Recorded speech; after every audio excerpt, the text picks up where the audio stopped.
우리 포로 시대, 포로 시대 사실은 포로가요. BC 722년에 북왕국이 말하잖아요, 그렇죠? 북왕국이 망해서 흩어지는 아수리에서 흩어지는 그 시점을 포로 시대로 잡지 않습니다. 북왕국 열지파는 이미 금송아지를 숭배하는 하나님의 백성이 아닌 상태로 계속 빠져가기 때문에 역대기 성경에서 북왕국 역사는 기록하지 않는 것처럼 아마 북왕국이 아수리에서 포로, 그때 그것도 포로는 포로인데 공식적으로 그들이 잡혀가는 시점부터 포로 시대가 아니고 이제 그 후에 BC 605년에서 538년 이 사이가 이제 포로 시대 기간입니다. 자, 1차 포로가 605년에 갈그미스 전투가 있고 난 뒤에 생기는 포로인데, 제 1차 포로 시대 때 다니엘이 잡혀가죠. 그 다음에 2차 포로 시대 때 에스겔이 잡혀갑니다. 그리고 3차 포로 시대가 시드기야 왕이 마지막으로 남왕국 유다가 망할 때 586년에 3차 포로가 있고, 실제로 포로가 4번 잡혀가요. 마지막으로 한 번 더 잡혀가게 되는데, 그게 마지막으로 4번째로 느부갓네살 왕이 파괴된 예루살렘 다시 들어와서 그때 한 번 더 포로들을 잡아갑니다. 그래서 포로가 실제로는 우리가 공식적으로는 3차례로 계산을 하고 기록하고 있지만은 실제로는 4번 일어난다는 사실을 여러분 기억하시면 되겠습니다. 자, 우리 시대로 보는 그림, 도표를 통해서 지금 우리가 포로 시대가 어디 시점까지 와 있는 상황인가를 한번 쭉 지나가 보겠습니다. 여러분, 여기까지 왔습니다. 이제 구약에서 한 시대만 남은 거야. 성경의 스토리라인에서 제일 중요한 것들이 그것은 뭐냐면 언약의 흐름이에요. 그래서 여러분이 언약의 내용을 반드시 스토리라인으로 이해를 하시는 것이 굉장히 중요하다. 그게 바로 구속사와 매우 관계되기 때문이죠. 우리 성경의 일관점을 종말론적 구속의 역사다. 그 종말론적 구속 역사의 방향성은 하나님의 나라 또는 하나님의 주권의 회복에 있다. 하나님의 주권은, 그 하나님의 주권은 바로 우리의 순종하는 삶을 통해서 이루어지는 그런 주권이죠. 물론 하나님의 주권의 회복이 우리의 순종 여부에 달려 있다고 그래서 주권 회복이 주도권이 우리에 있다, 그 얘기는 아닙니다.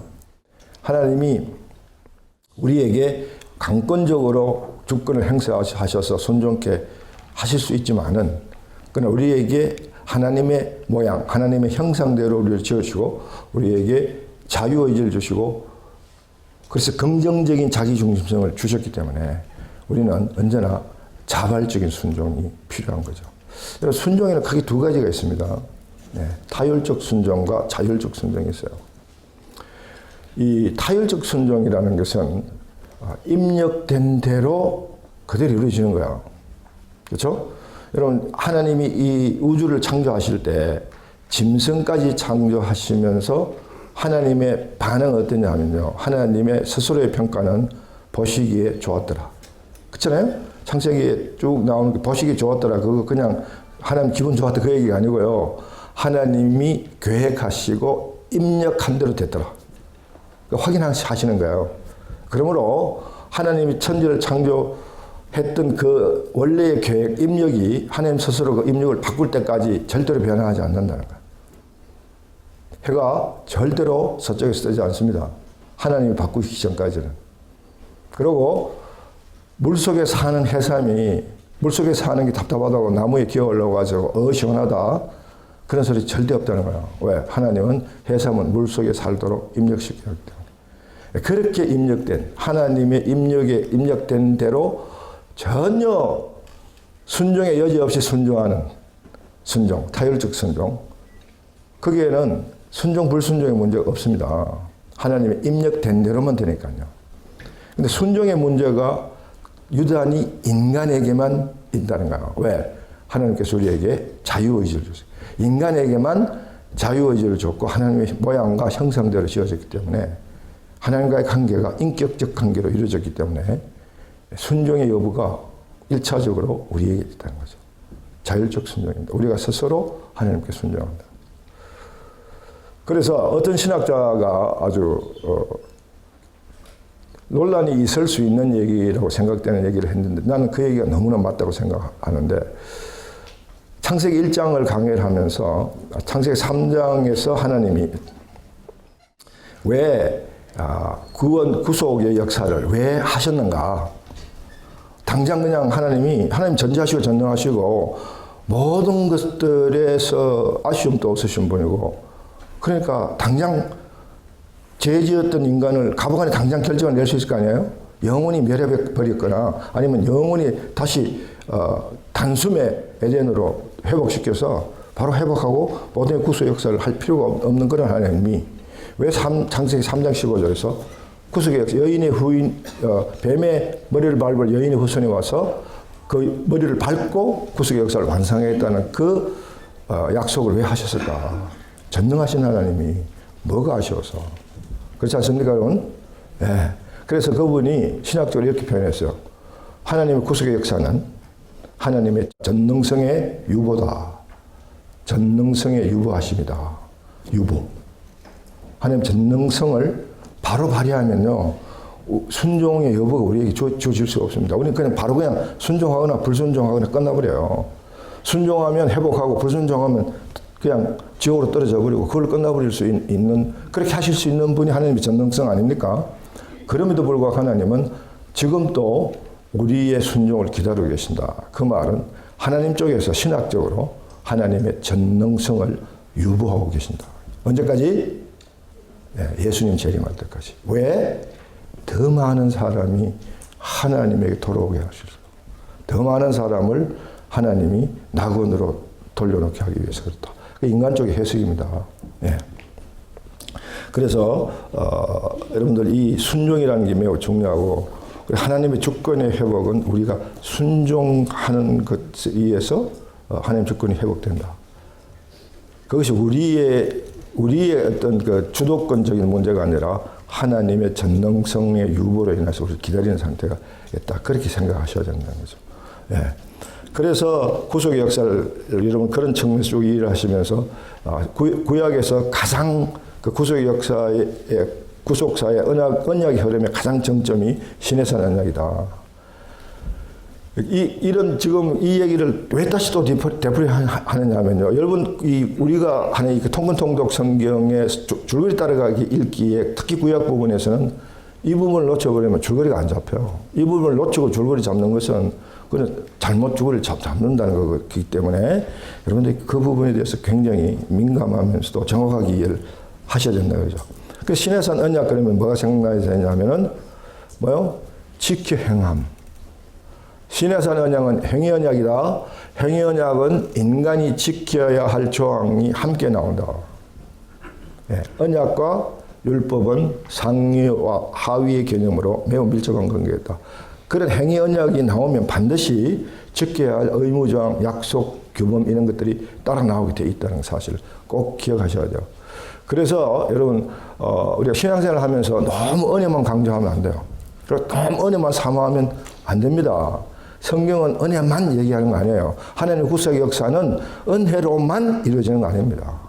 하나님이 누가 구원을 받을까 하는 선택의 문제는 하나님의 몫이지만은 그렇기 때문에 우리는 거기 아무것도 할 것이 없다. 그래서 그것이 은혜로 이루어진다. 그 다음은요. 하나님의 은혜로 여러분 택함을 받았다고요. 근데 그 다음은요. 은혜로 택함을 받아서 구원을 받았어요. 다 끝났나요? 예. 이 지금 우리 신약에서 제가 마지막 신약 부분을 강의할 때 매우 강조하고 싶은 부분입니다. 이게 우리 한국 교회가 구원론에 대해서 잘못됐다 이런 얘기는 하고 싶지 않습니다만은 그 구원론이 매우 협소하다. 그 구원론의 범위가 우리 매우 협소한 구원론을 갖고 있기 때문에 우리가 구원파에 대항할 수 있는 우리의 지식이나 우리의 이해가 부족한 거야. 네, 그때 얘기하기로 하고요. 지켜 행한다는 말이 신약에 오면 이것이 뭐로 나타나냐면요. 성화적 구원이라는 개념으로 나타납니다. 이 구원론에서 성화적 구원을 얘기할 때 여러분들이 뭘 생각해야 되느냐면 신에서 언약에서 지켜 행하라라는 그 신에서 언약을 통한 하나님의 명령과 같이 연결되어 있는 얘기들이에요. 별개 얘기가 아니라는 거예요. 예. 그렇기 때문에 그와 같은 맥락에서 지금 신에서 언약에서 하나님께서 우리에게 주신 지켜 행함의 문제예요. 그래서 그래야만 신에서 언약이 유효하게 유지되니까. 신에서 언약이 유효하게 유지된다는 말의 다른 말은 뭔가요? 관계가 유지된다 그 말이잖아요. 언약은요, 약속은 관계 맺기입니다. 그렇지 않습니까? 여러분이 사랑을 하거나 우정을 나누거나 하는 여러분들의 인간관계 속에 그 관계가 전부 약속으로 깔려져 있다는 거죠. 약속이 서로 뭔가를 약속했기 때문에 관계가 맺어지는 거 아니에요? 또 관계가 맺어졌다는 사실은 뭔가 약속을 했다는 것으로. 그렇잖아요. 그렇죠? 예, 그러니까 하나님께서 우리가 관계를 맺고 그 관계를 유지하게 하는 그 약속, 그걸 위해서는 행위 언약에서는 반드시 지켜야 나와야 된다. 자, 신에서 언약의 핵심은 뭔가요? 내용 구조 세 가지도 여러분 이해해야 되는데, 내용이 뭐요? 소속이 바뀌고 관계가 바뀌었다는 거예요. 그래서 제사장 나라가 되고 그 관계 성격을 말하는 거예요. 그렇게 형성이 된다. 그래서 이 언약이 형성이 되는데, 이 언약의 핵심이 뭐냐면 결국 관계 맺기잖아요. 그래서 그 이후부터 출애굽 19장의 신에서 언약 이후부터 적어도 구약 안에서는요, 하나님 우리의 관계는 왕이고 신하다. 나는 너의 하나님이 되고 너는 내 백성이 될 것이다. 그 관계가 형성이 된다는 거죠. 이 형성된 이 관계가 유지되기 위해서는 반드시 우리 쪽에서 지켜야 된다. 누가 주신 거? 하나님이 주신 거예요. 그게 뭐냐? 십계명. 십계명의 영성, 그 영성을 바탕으로 하는 그 영성을 삶의 바탕이요, 그 삶 위에 그 영성을 세워나가면서 살아가는 삶, 그게 지킴입니다. 지금 선지자가 이때 집중적으로 올 수밖에 없었던 상황은 이 시절이 바로 그와 같은 신의 산 언약이 파기될 수밖에 없는 상황이 왔다는 거죠. 그래서 하나님이 선지자를 보내시게 된다는 건데, 선지서 읽기 정지 작업할 때 네 가지 내용 구조를 말씀했는데 생각이 납니까? 이렇게 생각이 나야 돼요. 그런 생각을 가지시고 그런 아주 초보적인 이해의 그 도구, 툴을 가지시고 선지서를 읽어야 선지서를 제대로 읽어낼 수 있는데, 그때 기소, 심판, 교훈, 회복. 지금 여기에서 보세요. 여기 이쪽은 포로 시대, 분열 왕국 시대고 이쪽은 포로 시대예요. 그렇죠? 이 분열 왕국 이 시대에 나오는 선지서들은 심판을 강조합니다. 왜? 이제 망하게 되니까. 이제 포로로 잡혀가게 되니까. 그런 일이 있기 전에 빨리 회개해야 되는데, 회개를 건면하기 위해서는 심판의 그걸 강조해서 심판받는다는 강조해줘야지 겁먹고 회개할 거 아니에요. 예. 그런데도 심판을 회개하지 않습니다. 참 이스라엘 백성들의 뭐라 그럴까요? 아집이라 그럴까요? 옹고집이라 그럴까요? 근데 그게 오늘 신약 백성도 예외는 아닙니다. 우리가 사울 공부할 때 사울이 회개하는 모습이 어땠다고요? 다윗도 한때는 그랬다는 거예요. 이게 우리 사탄의 공중의 권세를 잡고 있는 사탄의 영향력 하에 있는 우리 죄된 인생들의 본성이 아닌가 생각합니다. 죄를 감추고 싶어하는 본성. 그러나 죄를 밝혀내고 철두철미하게 회개하는 것이 또 중요하다. 그래서 그러다가 결국은 포로로 잡혀가죠. 포로로 잡혀갔을 이 시절에 온 이 선지자들의 선지서의 내용 구조의 무게중심은요, 회복이 있습니다. 너희들이 이제 지금이라도 돌이킨다는 말이 뭐예요, 여러분? 회개인데 뭘 회개하는 거야? 예, 뭘 회개하느냐고요? 하나님이 지켜라고 하신 그 명령과 규례를 지키지 않았던 것을 돌이키는 거잖아요. 지금이라도 지키면. 그 다음에 너희들이 이제 고토, 원래 이스라엘, 또 더 큰 영적 의미로는 원래 에덴으로 돌아갈 수 있다. 그런 희망을 보여주는 그런 메시지를 담고 있다. 다니엘서는요, 1장에서 6장까지가 역사서에 해당되는 부분입니다. 다니엘서 12장까지 다니엘서를 둘로 나눌 때 1장에서 6장까지는 실제 일어난 역사를 써요. 그리고 7장부터 12장까지는 예언적 성격을 띈 책입니다. 미래에 일어나는 일들 7장 12장까지 내용을 통해서 이제 금신상을 통해서 세상 나라와 하나님 나라에 관한 얘기를 하고요. 하나님 나라는 영원히 망하지 않는데 그 세상 나라를 떠인 돌 하나가 인자 같은, 인자라는 단어. 예수님을 내가 인자다라고 예수님이 표현할 때 그때 그 인자라는 단어의 개념이 다니엘서부터 시작한다. 그 미래에 예수님이 오셔서 마지막 때를 어떻게 이끌고 가실 수 있을 것인가 하는 그런 내용들을 담고 있는 그런 성격의 내용들이 나온다는 사실을 기억하시면 되겠습니다. 자, 이제 포로 시대 때 일반적으로 포로 시대 때 이스라엘 백성들이 가졌던 신학적 갈등이 뭐냐? 하나님께서 택하신 백성이 어찌하여 이방 민족에 의해 멸망하게 되는가? 이 에스겔서에 있어서 에스겔의 고민이기도 하지만요. 또 우리 분열왕국 시대 말기에 예레미야의 고민이기도 합니다. 또 많은 선지자들 하박국의 고민이기도 했고요.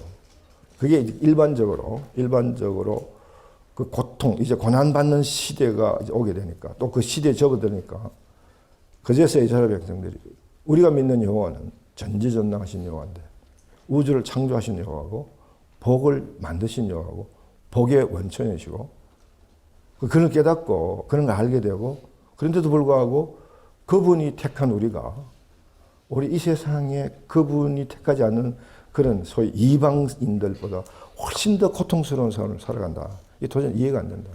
여러분 우리 신앙생활하면서 그런 걸 느낄 때가 많지 않습니까? 아니 나는 예수 믿는 사람인데 왜 이렇게 예수를 믿는다고 그러면서 예수 믿지 않는 사람들보다도 더 이렇게 매갈이 없는 삶을 살아야 돼? 우리 하나님 뭐 하시는 하나님이야? 그 원인을 하나님 쪽으로 돌려놓고 보면 그렇게 얘기할 수 얼마든지 있거든요. 근데 이스라엘 백성들은 얼마나 더 우리보다 지금 우리의 그런 상황보다 훨씬 더 악한 나쁜 처지에 있기 때문에 그런 원망이 훨씬 더 클 거라고 그렇죠? 예.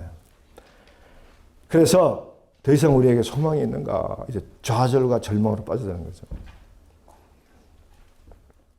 그래서 이 포로 귀에 쓰여졌던 예언서는 회복, 그 소위 소망을 강조합니다. 특별히 이사야서 40장 이후에는요. 여러분 이사야서 얘기할 때 1장에서 39장까지는 39권의 구약적 성격, 39라는 수를 같이 하면서 구약적 성격을 공교롭게도 같이 한다 그랬죠. 그러니까 이제 40장에서 66장까지 27장은 신약의 27권과 숫자가 교묘하게도 같아서 교묘하게도 신약적 성경을 띈다. 그러면서 우리가 들을 수 있는 것은 바로 그 부분이 포로 시대 때 또는 귀환 시대 때 또는 중간기 시대 때 이스라엘 백성들을 향하여 하나님이 던지는 소망이 거기 담겨져 있다는 거죠. 예.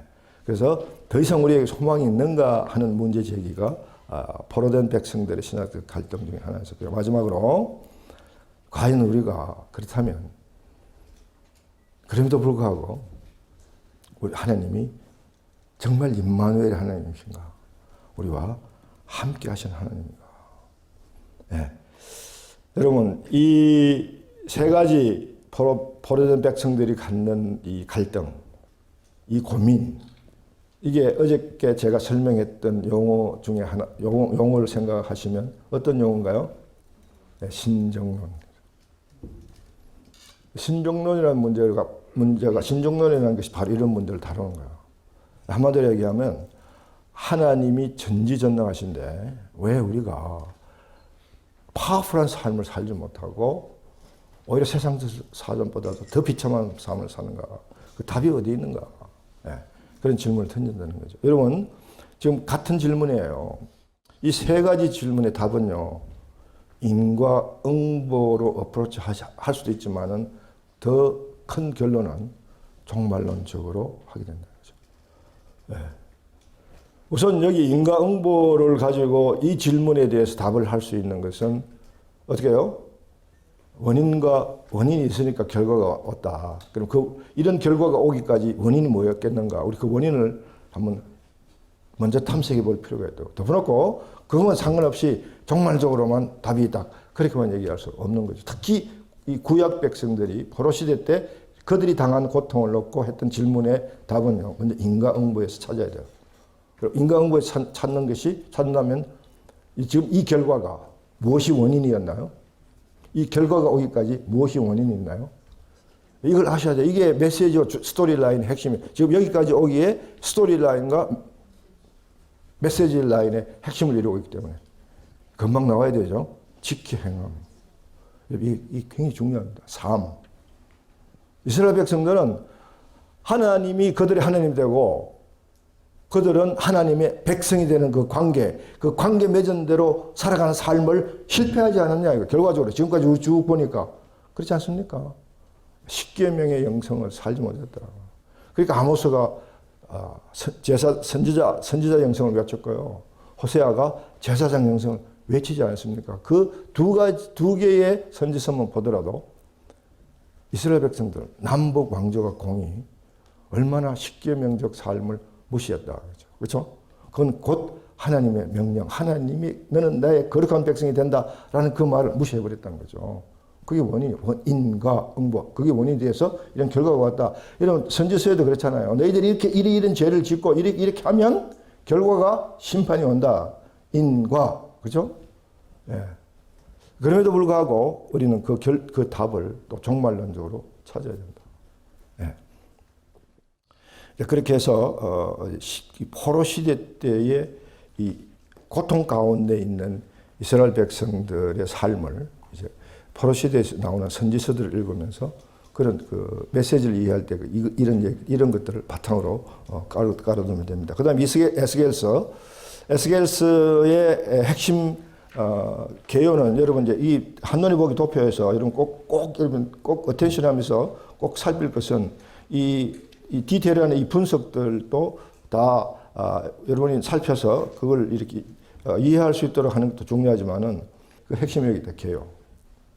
이 개요로 보면 그 흐름이 거의 연결되어 있습니다. 나는 그들이 내가 여호와임을 알리라. 그들이 나를 여호와임을 알리라. 에스겔서에는 수없이 나와요. 네. 이게 뭡니까, 여러분? 그들이 나를 여호와임을 알리라. 이 하나님 마음, 이 구절을 통한 하나님의 마음의 핵심 뭐예요? 뭘 것 같아요? 또 여러분 뭐로 이해해야 될 것 같아요? 하나님이 우리가 하나님을 알기를 원하는구나. 그걸까지 알면 안 돼요. 그 너머를 알고 내 삶과 연결시켜야 되잖아요. 에스겔 다 안 읽어도 괜찮아요. 이렇게 개요로 나온 이 한 구절 또는 한 프레이즈, 이거를 붙들고 성경 통독의 중요한 맥을 잡을 수 있다는 거예요, 여러분. 예. 그게 통독의 이유고 통독의 특징입니다. 자꾸 우리는 디테일하게, 여기 있는 디테일한 자꾸 이걸 자꾸 그러거든요. 큰 틀을 잡자, 큰 틀을. 그들이 나를 여호와임을 알리라. 이 말은요, 내가 너 삶의 주인이다. 그걸 인정해라. 그 인정해라.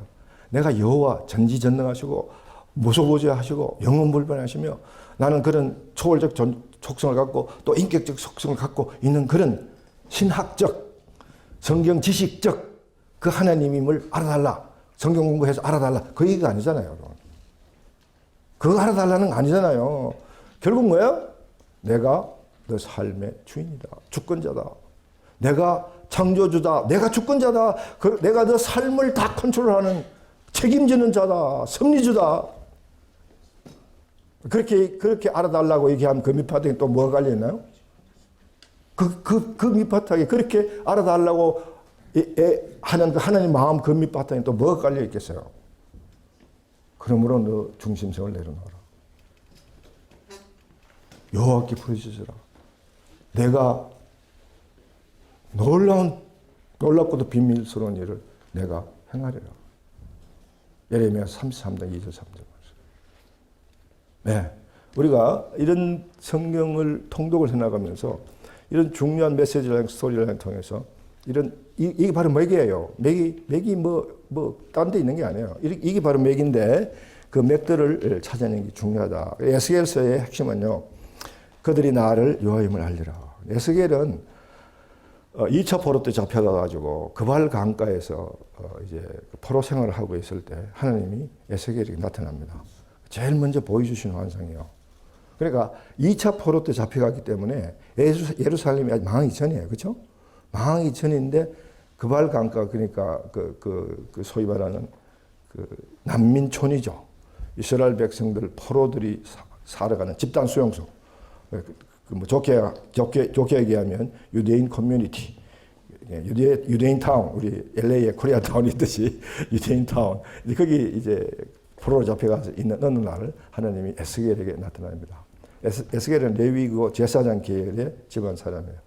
그래서 에스겔에게 나타나서 환상을 보여주면서 어떤 환상을 보여주시냐면요. 성전에서 하나님의 영광이 떠나는 환상을 보여주세요.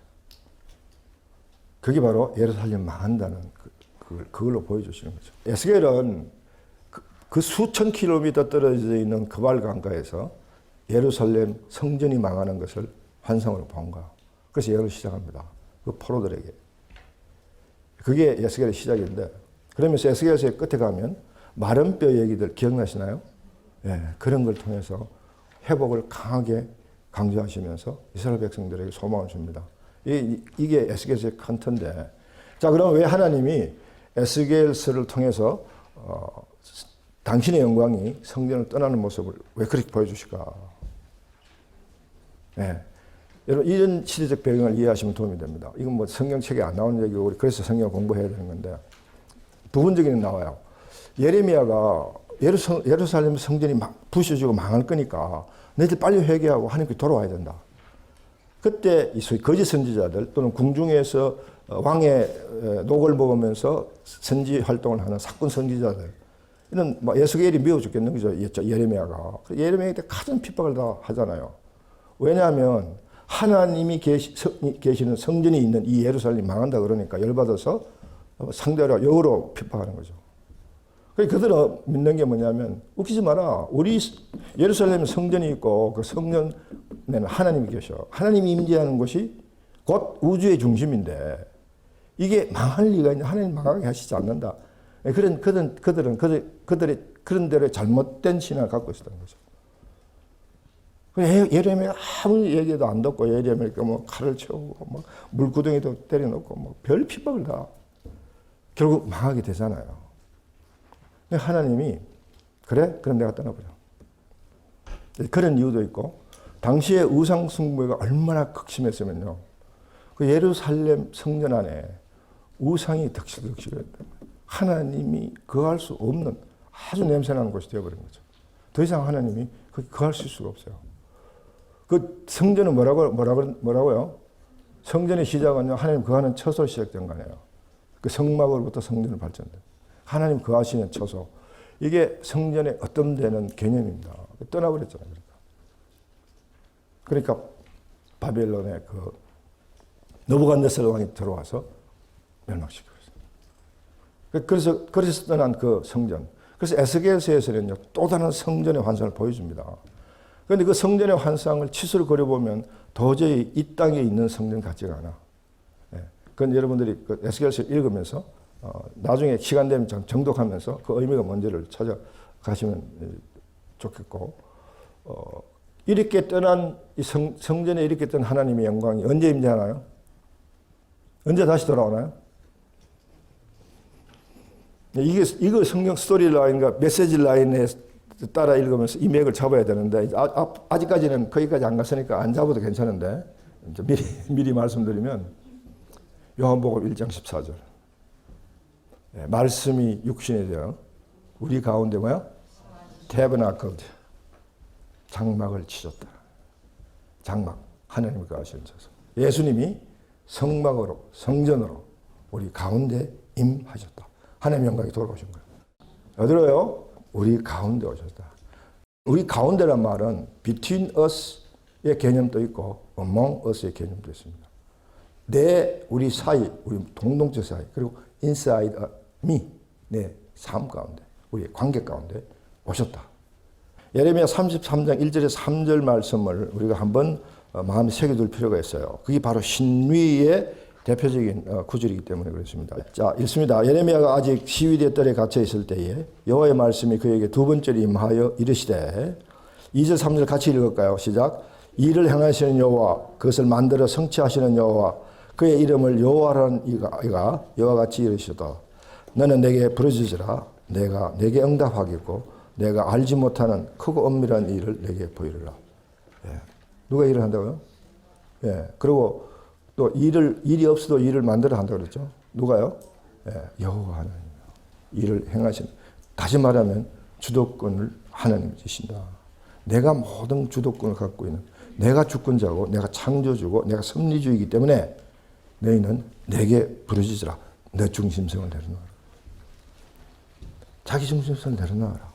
지금 이스라엘 백성들이 이런 포로에 잡혀까지 문제의 근원은요, 문제의 핵심은요, 본질적인 것은요, 본래적인 것은요, 자기 중심성이 안 내려졌기 때문에 그런 거 아니에요. 하나님이 주신 규례와 명령을 지킨다는 그 자체는 그 지키는 행위를 지키는 신용을 하는 게 아니라 본질적으로 자기 중심성이 그게 다 내려져요. 하나님의 명령과 규례. 나는 죽고 예수 그리스도만 살아서 그리스도가 가는 길로 내가 이끌려 가는 거. 그 얘기 하시는 거죠. 부르짖으라. 그러면 응답하겠고 은밀한 일을 내게 보이리라. 내가 알아서 하겠다. 여러분, 이 얘기가 아주 심플한 논리로 말씀드리면요, 우리의 삶이 이렇게 간결하고 간단해요. 하나님께 다 맡기면요, 우리가 이 세상 걱정하게 해도 걱정할 일은 누구예요? 하나님이에요. 우리가 아니에요. 애타고 답답하고 걱정할 일은 하나님이세요. 다 맡기면 돼. 문제는 우리가 맡기지 못한다는 거야. 에스겔에서 이제 이게 소위 말하는 새 언약적인 성격을 띠는데, 또 내가 또 내 영을 내 속에 두어 너희가 살아나게 하고 내가 또 너희들을 너희 고국 땅에 두리니 나 여호와가 이 일을 말하고 이런 줄 너희가 알라. 여호와의 말씀이니라. 자, 이 여호와의 말씀이니라는 이 단어를 가지고 팁으로 말씀을 드리면요, 만군의 여호와의 말씀이니라. 이거는 이사야가 쓰는 표현이에요. 그리고 아모스는요, 여호와의 말씀이 아모스 입에 임하니라. 이런 표현들이 나오거든요. 이런 표현들이 바로 우리가 어저께 선지자가 무엇이냐라고 정의를 내릴 때 선지자는 하나님의 입이다. 그 바로 그 얘기는 내가 지금 하는 얘기가 아니고 하나님이 하는 얘기다. 하나님 여호와의 말씀이니라. 그러니까 바로 그런 성격을 띤 그런 의미라는 거죠. 그래서 여러분 보시면 이 구절이 에스겔 37장이 마른 뼈가 이제 하나의 생명체로 회복되는 그런 가장 아름다운 회복의 그걸 보여주는 건데, 이 뼈가 온 천지에 다 분산되어 있어. 그래가지고 1번 뼈와 2번 뼈는 합쳐지니까 번호가 붙어 있다. 그것도 아니야. 어느 뼈가 합쳐질지 모르잖아요. 근데 하나님이 우선 뼈를 다 모으시고 가죽을 입히시고, 거기까지 회복이 거기까지 가면 안 되고 마지막으로 뭘 하시나요? 생기를 부르는 거예요. 생기 그러면 뭐가 생각나야 돼요? 하나님 생기를 코로 불어넣으니까 생명이 되었다. 하나님이 흙으로 빚으시고 생기를 불어넣으셔서 생명이 되었다. 그 얘기는요, 우리는 육신적이기도 하면서 영적인 존재다. 우리 인간만 하나님의 생기를 받는 건데 매우 중요한 의미를 갖습니다. 그와 같은 상황이 지금 에스겔서 37장을 통해서 우리가 다시 보게 된다는 거죠. 욥기는 제가 한마디로 하고 넘어갈게요. 욥기의 신정론적인 측면을 가지고 갈게요. 성경을 읽을 때 욥기만큼 지루한 책이 없어요. 같은 얘기 또 대다. 욥의 세 친구와 욥과 그 논쟁하는 장면에 3차에 걸쳐서 3명이 3차에서 걸쳐서 하니까 사실 그게 조금 표현만 다르다 뿐이지 읽어보면 같은 얘기예요. 그냥 똑같은 얘기를 말장난하면서 이렇게 바꾼 그런 꼴이 되어버리거든요. 근데 그들의 핵심은 뭐냐면 바로 우리의 고통은 인과응보다. 인과응보일 수도 있습니다. 근데 인과응보라고 절대적으로 단정할 수는 없는 거예요. 그렇죠? 네, 바로 신정론적인 문제를 풀 때는 종말론적으로 대답을 찾아낼 수 있어야 된다. 그런데 이 욥의 세 친구는 막 100% 인과응보를 어프로치 하잖아요. 종말론적으로 생각해서 가라지 비유를 우리가 통해서 마지막 때에 알곡과 가라지가 나눠지는 것처럼 인과응보로서만 풀 수 없는 게 욥기의 신정론이기도 하고 또 성경이 말한 신정론의 해답이기도 합니다. 근데 욥의 문제는요, 여러분 보시면 죄가 있으니까 너가 이런 고통을 당한다. 근데 욥은 난 죄는 없다. 내가 분명히 한다. 하나님이 욥과 같은 언니를 보았느냐? 심지어 하나님이 그렇게까지 얘기를 했는데 이때 중요한 것은 여러분 여기에 대해서 많은 신학적 논쟁이 있을 수 있는데 이때 욥의 의의는요 도덕적 윤리적 의예요. 그런데 우리 크리스천들이 하나님과의 관계 속에서 갖는 의의는요 도덕적 윤리적 의도 있지만은 영적 의가 있어야 됩니다. 자기의라는 문제가 있다. 자기중심성. 이게 매우 중요한 문제라는 것을 욥기에서 우리가 파악할 수 있어요. 결국은요, 욥기를 한번 찾아보십시다. 욥기는요, 제일 끝에 가야 욥을 이해할 수 있는 부분이 나오는데, 그 구절이 욥기 42장 1절에서 6절 말씀입니다. 욥이 여호와께 대답하여 이르되 주께서 못할 일이 없사오며 무슨 계획이든지 다 이루실 것이 없는 줄 아오니 무지한 말로 이치를 가리는 자가 누구니까 나는 깨닫지도 못한 일을 말하였고 스스로 알 수도 없고 헤아리기도 어려운 말을 하였나이다. 내가 말하겠사오니 주는 들으시고 내가 주께 묻겠사오니 주여 내게 알게 하옵소서. 내가 주께 대하여 귀로 듣기만 하였사오나 이제는 눈으로 주를 배움나이다. 그러므로 내가 스스로 거두어드리고 tit 끝과 제 가운데에서 회개하나이다. 예, 왜 욥이 이런 결정을 자기 친구들과 얘기할 때는 이런 모습을 보이지 않아요.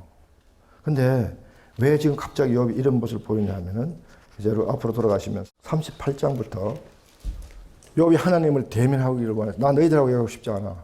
너희들하고 도저히 말이 통하지 않아. 이미 채널이 달라. 관점이 달라. 그러면서 하나님과 직접 대면하고 싶어. 그냥 하나님 듣고 계시다가 그래?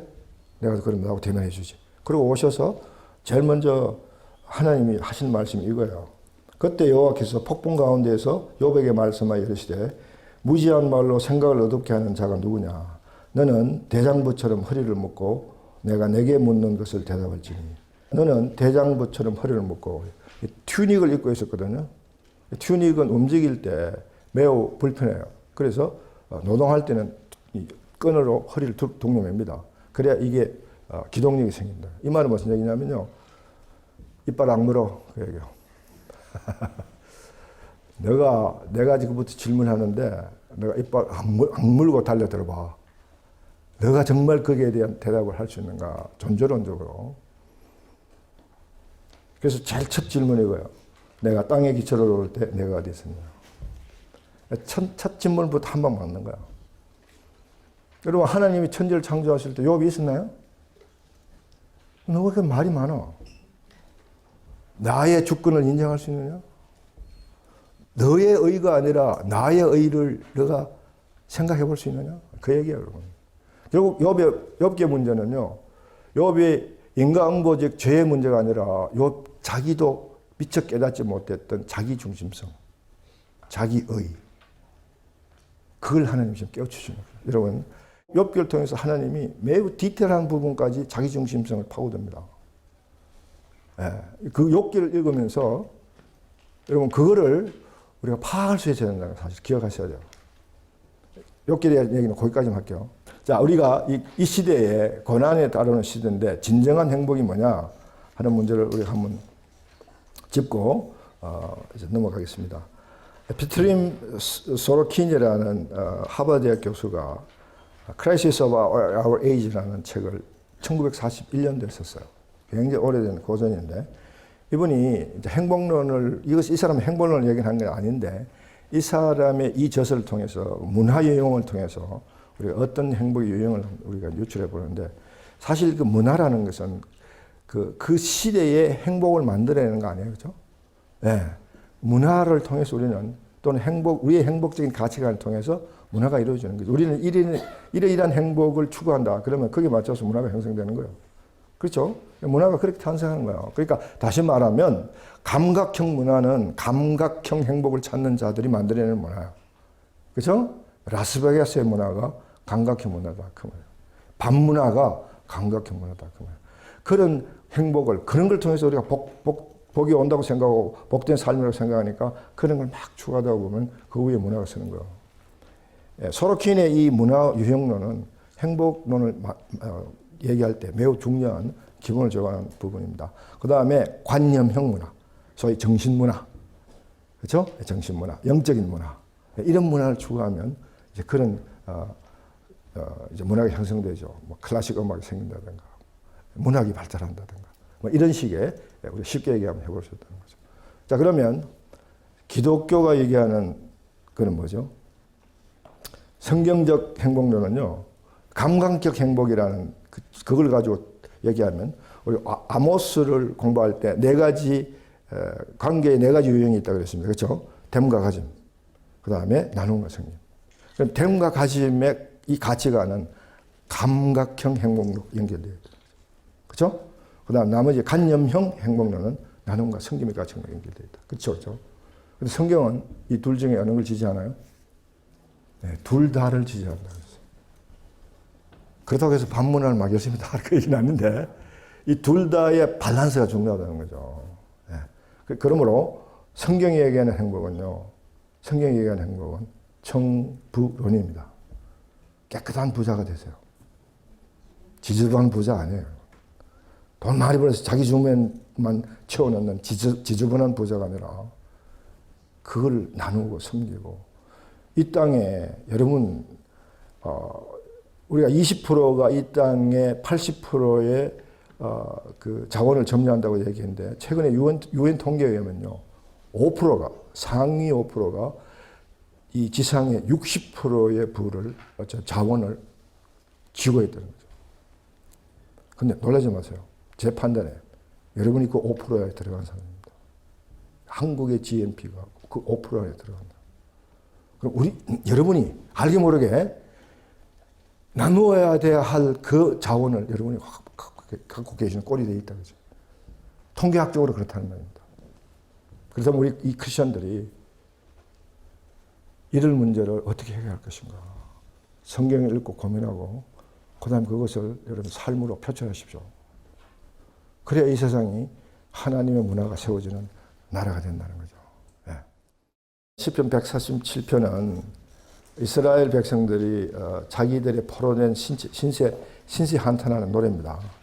여러분 혹시 이 중에 오페라를 좋아하시는 분 계시면 베르디가 작곡한 나부코라는 오페라가 있는데, 그 오페라가 히브리 노예들이 노예에 대해 애환을 그린 시편 137편을 근거로 해서 한 건데, 여러분 그 중에 히브리 노예 합창이라는 합창이 있죠.